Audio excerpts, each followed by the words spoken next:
دوستو drama serial رحمت اب کافی زیادہ دلچسپ بن چکا ہے۔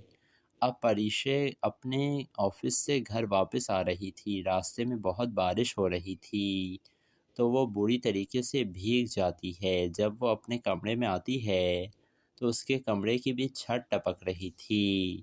یہ دیکھ کر پریشے کافی زیادہ پریشان ہو جاتی ہے۔ وہ اپنی بہن سے کہتی ہے کہ زندگی نہ امیر لوگ ہی جیتے ہیں، ہمارے حصے میں تو صرف پریشانیاں ہی آتی ہیں۔ ادھر زبیدہ بیگم جب دیکھتی ہیں کہ ان کی بیٹیوں کے کمرے کی چھت ٹپک رہی ہے تو وہ فیصلہ کر لیتی ہیں کہ وہ چھت بنوائیں گی۔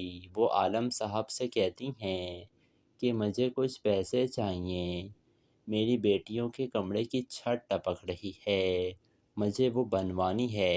جس کے بعد عالم کو یہ بات بالکل بھی اچھی نہیں لگتی۔ وہ اپنی دوسری بیوی سے اجازت لینے کے لیے جاتا ہے اور کہتا ہے کہ بچیوں کے کمرے کی چھت ٹپک رہی ہے، وہ بنوانے کا سوچ رہا ہوں میں۔ دوسری بیوی کہتی ہے کہ آپ ہی اس گھر کے واحد کمانے والے ہیں اور اماں جان کو بھی یہ بات سمجھنی چاہیے نا۔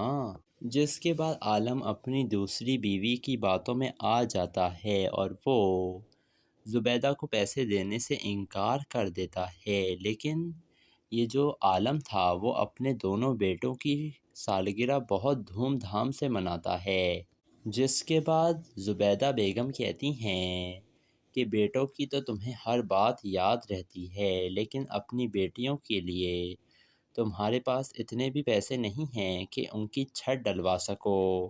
لیکن عالم یہ بات ایک کان سے سن کر دوسرے کان سے نکال دیتا ہے۔